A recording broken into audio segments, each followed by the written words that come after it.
ክቡር ጠቅላይ ሚኒስትራችን ለሁሉም ዘርፎች የሚሰጡት ክትትል ድጋፍና የቅርብ አመራር እንዲሁም ደግሞ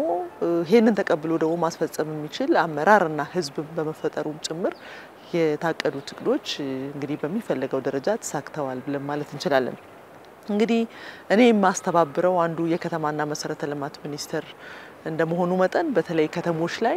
ላለፉት 9 ወራት የታዩ ለውጦች አይ ቲንክ ምስክርነት ቃል እኔ መናገር ያለብኝ አይመስለኝም። ዘመኑ ራሱ የከተሞች የህዳሴ ዘመን ነው ብለን ማንሳት እንችላለንና አንዳንድ አገሮች የኮሪደር ልማትን ሲጀምሩ ውበትን ብቻ ትኩረት አድርገው ይሰራሉ። አንዳንዶች ኮንስትራክሽንን ህንጻን ብቻ ትኩረት አድርገው ይሰራሉ። አንዳንዶች ደግሞ ብርሃናማ ከተሞችን ለምሳሌ እነ ሲንጋፖርን ማየት እንችላለን፣ ሆንግ ኮንግን ማየት እንችላለን፣ እነ ዱባይንም ማየት እንችላለን ማለት ነውና ሌሎች መሰረታዊ የሚባሉ መሰረተ ልማቶችንም በመዘንጋት የሚካሄድበት ነበር። እኛ ወደ ኋላ ላይ ተመልሰን ስንመጣ ያንን ጋፕ በመድፈን ተጨማሪ ወጪ እንዳያስወጣን በማሰብም ጭምር የተሰሩ ስራዎች መሰረታዊ የሚባሉ የከተማ መሰረተ ልማቶች በስታንዳርዳቸውን ጠብቀው መኖር እንዲችሉ ዛሬ ላይ የፖሊሲ ምቹነት አለ። መሬት የህዝብና የመንግስት በመሆኑ የምናገኛቸው ስፔሶች አሉ። ይሄ ብቻም ሳይሆን የነገ የከተማ ነዋሪ ወይንም ደግሞ ትውልድ ተመልሶ ዛሬኛ የምንሰራውን ስራ እያፈረሰ የሚሰራ ሳይሆን ተጨማሪ የቤት ስራዎቹን ጊዜው በሚጠይቀው ልክ እየሰራ እንዲሄድም ጭምር መሰረት የጣልንበት ነው። እንግዲህ የኮሪደሩን ብቻ ምሳሌ አድርገን ካየን በአዲስ አበባ ፈርቀዳጅነት ተጀመረ። ወደ 63 የሚሆኑ የኢትዮጵያ ከተሞች የኮሪደር ልማት ውስጥ ናቸው። ይሄ ማለት እንግዲህ ትርጉሙ በጣም ብዙ ነው። አንዳንዱ የኮሪደር ልማትን ከውበት አኳያ ብቻ የሚያያለ ውበት አንድ ጉዳይ ሆኖ ግን ደግሞ ኮሪደር ልማት ስንል የፍትሃዊነት ማረጋገጫ አንዱ ምልክት ነው ብለን መውሰድ እንችላለን። ለምሳሌ ፐብሊክ ስፔስ የሚባሉ እነ ፓርክን የጋራ መጠቀሚያ የሆኑ ቦታዎች አንድም በቆሻሻ ተይዘው ይቀመጡ የነበረበትን ማየት እንችላለን። ሁለተኛ ደግሞ በስመ ኢንቨስተር ለአንድ ግለሰብ ይሰጥና ታጥሮ ለዘመናት የሚኖርበትን ማየት እንችላለን። ይሄ ፍትሃዊነትን ማረጋገጥ አይችልም። ይሄ እርምጃ ሲወሰድ በዚህ በኮሪደር ልማቱ ምክንያት ለጥቂት ግለሰብ ብቻ አገልግሎት ይሰጥ የነበረ ለመላው ለከተማ ነዋሪውና ለህዝብ ሲሰጥ ፍትሃዊነትን ማረጋገጥ ከዚህ በላይ ማሳያ ያለ አይመስለኝምና ሁሉም የከተማ ነዋሪ የኔነት ስሜት እንዲሰማው የተደረገበት መንገድ ቀላል ነው ተብሎ አይወሰድም። የሀገር ፍቅር የሚባለው ነገር የዜጎች ከአካባቢያቸው ጋር የሚኖራቸው ኢንተራክሽን ይወስናል። ዜጎች ወጥተው መንቀሳቀሻ ቦታ ከሌላቸው ወጥተው የሚያርፉበት ቦታ ከሌላቸው ወጥተው የሚፈልጉትን አክቲቪቲ ከውነው መመለሻ የሚጠባቸው ከሆነ ወጥተው ወክ ማድረግ የማይችሉ ከሆነና ለመኪና ብቻ ትኩረት ተደርጎ ይሰጥ የነበረን መሰረተ ልማት ዛሬ ሰው ተኮር እንዲሆን ዜጋ ተኮር እንዲሆን የተደረገበት መንገድ ክብርን የዜጎችን ክብር ያጎናጸፈ ነው፣ ፍትሃዊነትንም ያረጋገጠ ነው ብሎ መውሰድ ይቻላል። ይሄ ብቻ አይደለም። የኢትዮጵያ ከተሞች ወደ 74% ገደማ የሚሆነው የከተማው ክፍል ከደረጃቸው በታች በጣም በጉስቁልና የሚታዩ የደቀቀ አካባቢ ላይ የሚኖር ነው። ይሄንን እኛ በ10 አመቱ የልማት እቅዳችን ላይ ከ10 አመት በኋላ ሰርተን ወደ 36% እናሳንሳለን ብለን ነበር ግብ ጥለን የነበረው። አሁን አጠቃላይ በሚሰራው በበልሶ ማልማት በኮሪደር ልማት እና በሌላ መደበኛ በልማት ስራዎች በተለይ ደግሞ ክቡር ጠቅላይ ሚኒስትራችን በሰጡት ቆራጥ የከተማ አመራርነት ዛሬ አሁን ሌሎች ስራዎች ሳይጨመሩ አዲስ አበባን እንኳን ካየን ሁለተኛው የካዛንቺስን ኮሪደር እንኳን ሳንጨምር ወደ 53% ዝቅ ማለት ይችላል ማለት ነው። ይሄ ማለት ከደረጃ በታች ይኖር የነበረ በጣም አሳዛኝና ክብረነክ የሆነ የህይወት የኑሮ አኗኗር ይኖር የነበረ የከተማ ነዋሪ ዛሬ በሚመጥነው ደረጃ ላይ እየኖረን ያለውና ይሄ ዜጋውን ያከበረ ነው ብለን መውሰድ እንችላለን። ይሄ ብቻ አይደለም። የኮሪደር ልማት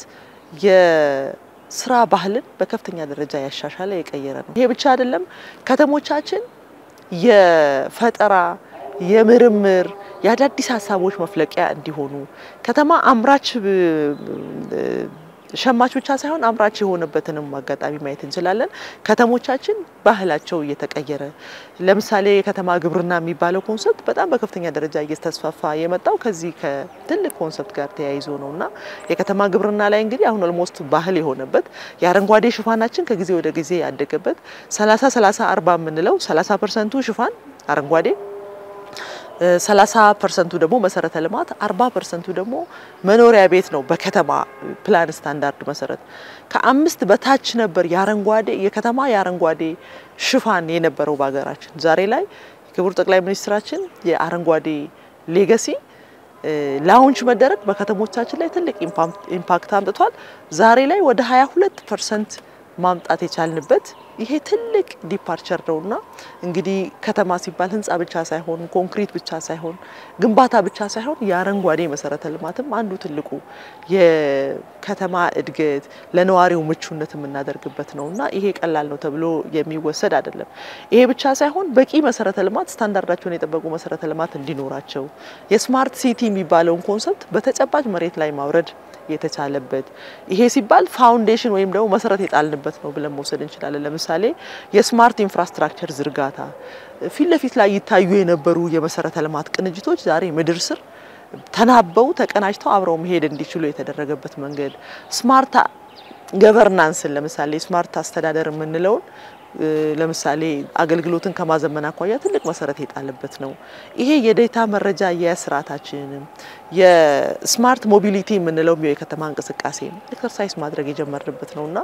ቀላል ነው ተብሎ የሚወሰድ አይደለም ይሄ እንግዲህ በአዲስ አበባ ከተማ ላይ ብቻ በሰራ ነው ስራ ሳይሆን ሁሉም የክልል ከተሞችን እንዲሁም ደግሞ በክልል በሰከንደሪ ሲቲ እና ከዛ በታች ባሉት ትላልቅ ስራዎች አብነት ሊሆኑ የሚችሉ ስራዎች እየተሰሩ ነው ያሉት ይሄ የስብዕና ግንባታ ውስጥ ትውልድን በመተካት ሂደት ውስጥ ለትውልድ ከዚህ የተሻለ ኃላፊነት እንዲወስድና የቤት ስራ ምን የተሰጠበትን ስራ እንግዲህ በከተሞች ማየት እንችላለን እንግዲህ ከዚህ ጎን ለጎን የመሰረተ ልማት እንግዲህ አገራዊ መሰረተ ልማት የከተማ መሰረተ ልማት እንደተጠበቀ ሆኖ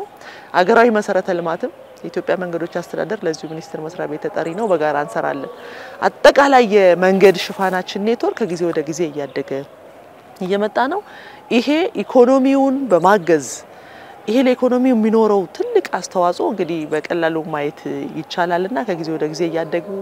የመጡ ፍላጎቶችን ከማስታገስ አኳያ ቀድሞም አንዳንዴ ከመሄድ አኳያ ለምሳሌ መዛባቶች ነበሩ በጣም ከፍተኛ ምርት የነበረበት አካባቢ የመንገድ መሰረተ ልማት በማጣት ምክንያት ብቻ ምርትና ገበያ ሳይገናኝ የቆዩበትን በደንብ በማጥናት ፍትሃዊነትንም በማረጋገጥ እኩል ተጠቃሚነትንም በማረጋገጥ ሂደት ውስጥ ትልቅ ስራ ስንሰራ ቆይተናል ይሄንን የሚደግፍ በዓለም ባንክ ሰፖርት የሚደረግ በኢትዮጵያ መንግስትም በጋራ ሰፖርት የሚደረግ የሩራል ሮድ ኮኔክቲቪቲ ፎር ፉድ ሴኩሪቲ ሚል ፕሮግራም አለን ይሄ ፕሮግራም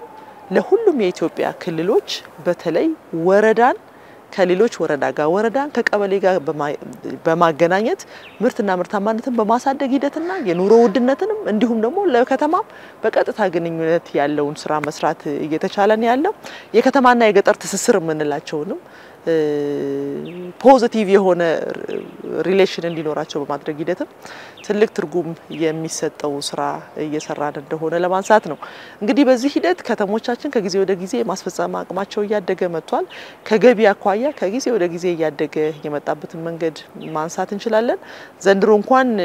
60 ቢሊዮን ብር ነበር እንሰበስባለን ብለን ያቀድነው ለዚች ለ3 ወር ወደ 36 ቢሊዮን ብር ነው እንሰበስባለን ብለን ያልነው ዛሬ ላይ ግን 45 ቢሊዮን ብር በመሰብሰብ ይሄ እንግዲህ ከአገልግሎት የሚሰበሰብ የአገልግሎት ክፍያ ነው በአንድ መንገድ አገልግሎት መኖሩን ከአገልግሎት የሚሰበሰበው ገቢ ከጊዜ ወደ ጊዜ እያደገ መምጣቱን ይሄ የሚያድገው የከተማ ገቢ መልሶ እዛው የከተማ ነዋሪውን የመሰረተ ልማት ጥያቄ የሚመልስበትን ማየት እንችላለን በሌላ መንገድ ደግሞ ያልተሻገርናቸው የአገልግሎት አሰጣጥ ችግሮች ደግሞ በመሰረታዊነት መፍታት ይጠበቅብናል ብለን በዲጂታል ኢትዮጵያ 2025ን እውን የምናደርግበት ኤክሰርሳይዝ የምናደርግበት አንዱና ትልቁ ስፔስ ከተማ ነው የአርበን ስፔስ ነው ብለን እየተንቀሳቀስን እንገኛለን እንግዲህ የኮንስትራክሽን ዘርፉ በዚህ ውስጥ እንግዲህ አንድም ዘርፍ የኮንስትራክሽን ዘርፉ አስቻይ ዘርፍ ነው ለኢንዱስትሪም ለማይኒንግም ለግብርናም ለሁሉም ለአይቲ ለሁሉ ለቱሪዝምም የኮንስትራክሽን ዘርፉ እና ግንባታ ትልቅ መሰረት የሚሰጠው ነው ይሄም ዘርፍ ከጊዜ ወደ ጊዜ ያደገ ዲማንዲንግ ያረገ የመጣበትን መንገድ እናያለን ቻሌንጆች አሉት እነኚህ ቻሌንጆች ከግብአት አኳያ የሚነሱ መሰረታዊ ችግሮች አሉ አንዱ ግብአት ሲሚንቶ ነው ሲሚንቶን ከግል ባለሀብቱ ጋር በመተባበር የሰራንበት መንገድ የለሚ ናሽናል ሲሚንትን ማንሳት እንችላለን ወደ 11% ገደማ ሊሆን የሚችልን ችግር ፈቷል 150,000 ኩንታል ነው በቀን ማምረት የሚችለው ይሄንን እያሳደግን ሌሎች የግል ባለሀብቶችን እያሳተፈን በተለይ ከዚህ ከኮንስትራክሽን ግብአት አኳያ ሊነሱ የሚችሉ ቻሌንጆችን ለመፍታት ከፍተኛ ጥረት ማድረግ ይጠበቅብናል ብለን ስራ እየሰራን ነው ሲሚንት ብቻ አይደለም ብረት ሴራሚክ እና ሌሎች እና አልሙኒየም ሌሎች በቀጥታ ከውጪ የሚመጡትን ሀገር ውስጥ